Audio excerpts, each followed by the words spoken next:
50 años de historia tecnológica. Y ojo, porque esto no es la típica línea temporal de lanzamientos de software, para nada. Es la historia de supervivencia de una pequeña startup de dos tíos que, contra todo pronóstico, aplastó a la competencia y tuvo que reinventarse una y otra vez. Vamos a desgranar cómo se montó este imperio y cómo, a base de golpes, tuvo que aprender a reconstruirse desde sus propios cimientos. Toda gran historia tiene esa imagen icónica, ¿verdad? Y pocas tienen tanta fuerza como esa mítica foto de plantilla de 1978. Imaginemos la escena. Albuquerque, Nuevo México. 11 personas posando con un aspecto, digamos, muy casual, súper de los años 70. A simple vista, nadie daría un duro por pensar que este pequeño grupo estaba a punto de poner el mundo patas arriba y desatar una revolución absoluta en la informática. Es de locos pensar que, a partir de este instante congelado en el tiempo, se cimentaron las bases de los ordenadores que dominan el mundo actual. Pero claro, la gran pregunta es, ¿qué fue de todas estas personas? Vale, vamos a profundizar en esto, porque los destinos de estos pioneros son increíbles.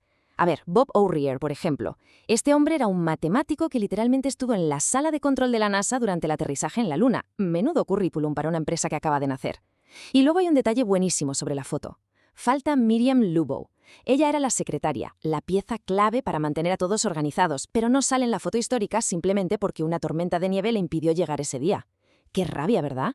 Y por otro lado tenemos a Mark McDonald, el empleado número 1, que se agobió porque sentía que la empresa crecía demasiado rápido y se marchó. Aunque bueno, acabó volviendo años después cuando el gigante absorbió su nueva compañía. Las vueltas que da la vida. Sección 1. Orígenes y primeros pasos. Hay que entender que en los 70 el boom de los microordenadores iba a toda pastilla. El que no corría, volaba. Y para entender esa velocidad de reacción, fijémonos en 1975, el año cero. En enero, el ordenador Altair 88 sale en la portada de la revista Popular Electronics. Bill Gates y Paul Allen ven eso y ni se lo piensan. En cuestión de 8 semanas, o sea, en tiempo récord, se curran a contrarreloj una versión del lenguaje BASIC para ese sistema. Y en febrero ya se lo estaban vendiendo a la empresa MITS. ¡Boom! El primer programa de lenguaje para un ordenador personal. El ritmo era frenético. Y ojo, porque en noviembre de ese mismo año, la palabra Microsoft, todavía con su guión en medio, aparece por primera vez en una carta entre ellos. En cuestión de meses, la semilla ya estaba plantada. Pasamos a la sección 2. El trato con IBM. A ver, empezar bien está genial, pero para dominar el mundo hace falta visión. Lo que vamos a ver ahora es, echando la vista atrás, una clase magistral de negociación y estrategia pura y dura. Y esos $50.000, son probablemente la compra más rentable de la historia. A principios de los 80, IBM estaba desesperada por encontrar un sistema operativo para su nuevo PC. Como no tenían uno, los líderes de nuestra joven empresa tecnológica echaron un vistazo al mercado y le compraron un sistema llamado Kudos a una pequeña compañía de Seattle por menos de $50.000. Lo adaptaron un poco, le pusieron el nombre de PC2 y se lo plantaron a IBM. Una jugada redonda.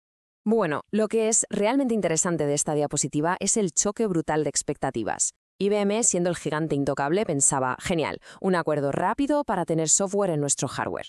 Pero resulta que se coló una cláusula maestra en el contrato. Se guardaron el derecho de vender ese mismo sistema operativo, llamándolo MS2, a otros fabricantes. Así que, cuando el mercado se llenó de ordenadores clónicos de IBM, todos necesitaban un sistema operativo. Y ahí estaba MS2, plantándose como el estándar absoluto del mercado y logrando un dominio aplastante. Fue un auténtico caballo de Troya. Sección 3. La era de Windows. Vale, ya tenían el dominio a nivel de código, pero faltaba algo crucial: conquistar la interfaz para que la informática entrara en millones de hogares. Y vaya, se lo hicieron. Fue un ascenso meteórico. Empezó en el 85 con Windows 1.0, metiendo cosas tan revolucionarias en su momento como el ratón y los menús desplegables. Luego, en el 89, consolidan el golpe con el paquete Office. Pero el bombazo masivo, el momento en el que el mundo cambió, fue en 1995. El lanzamiento de Windows 95 fue un espectáculo global sin precedentes. Con aquel famoso botón de inicio, lograron vender millones de copias en solo 4 días. Su cuota de mercado llegó a superar el 90%. Literalmente crearon un ecosistema cerrado del que era muy difícil escapar. Y esto nos lleva a la sección 4, la evolución del logo. La identidad visual de una gran empresa tiene que cambiar para reflejar su madurez a lo largo de las décadas, y esta metamorfosis es un ejemplo de manual. Fijaos en esto. Empezamos en el 75 con un logo estilo disco, lleno de líneas concéntricas que gritan años 70 por todos lados. Para 1980 se vienen arriba y adoptan una estética rock con unos ángulos afilados que parecen copiados del logotipo de la banda Metallica. Tremendo. Pero duró poco, necesitaban algo más serio. Así que en el 82 aparece el apodado Blivet, con esa letra O que parecía un CD y que los empleados adoraban. Hasta que, a finales de los 80, se plantan con el logo Pac-Man, con una fuente del Jessica en cursiva súper sólida e imponente. El mensaje era claro: ya no somos unos chavales, somos una corporación gigantesca. Y damos un salto temporal a 2012, llegando al diseño moderno. Por primera vez en 25 años meten un cambio radical y adoptan esa ventana formada por 4 cuadrados de colores. Es súper curioso decodificar esto porque cada bloque representa un pilar maestro del imperio. El rojo encarna la productividad pura de Office y PowerPoint. El azul, como no, es la esencia de Windows y Word. El verde es un guiño brutal a su éxito en la industria del entretenimiento con Xbox, además de Excel. Y el amarillo representa las comunicaciones y búsquedas con Outlook y Bing. O sea, han metido absolutamente todo su ecosistema unificado en una sola imagen. Pasemos a ver cómo se desarrolla esto en la sección 5, reinventando el futuro tecnológico. Porque claro, dominar el pasado ya no te garantiza sobrevivir en el presente. Y los primeros años de los 2000 trajeron unas duras lecciones. Nadie se libra de meter la pata, y aquí hubo fracasos monumentales. Recordemos a Bob, aquella interfaz súper simplificada que se hundió por sus altos requisitos técnicos. O el reproductor Zune, que jamás logró hacerle sombra a sus rivales. Por no hablar de la compra de la división de teléfonos de Nokia, una inversión multimillonaria que no logró meterlos en el mercado móvil. Pero la clave de la supervivencia es cómo respondes al fracaso. Y su respuesta fue un giro masivo hacia la infraestructura. Apostaron todo a la nube con Azure, transformaron sus productos clásicos en suscripciones dinámicas con Office 365 y crearon redes profesionales inmensas, adquiriendo plataformas como GitHub y LinkedIn. Un cambio de rumbo impresionante.